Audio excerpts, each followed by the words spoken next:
Ако правиме некоја анализа и за овој концесија што сега е даено од Министерството за земјоделство, има неколку податоци што не гарантираат ова цена и еден детален финансиски план кажа дека не знам, концесионерот ќе има една загуба околу милион повеќе од околу 2 милиони евра за 6 години.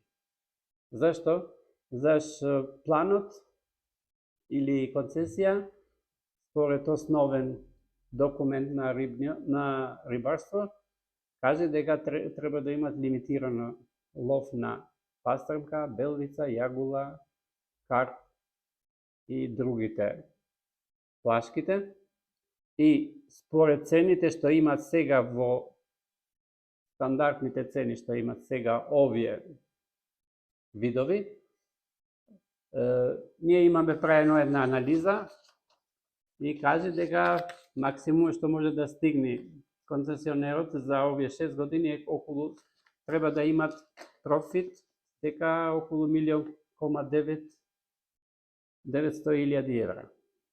А според условите на концесија треба да имат околу 12 чувари, 2 глисери, еден менаџер за финансиски за сите работите, плюс треба да имат 30 кајчиња или 60 рибари.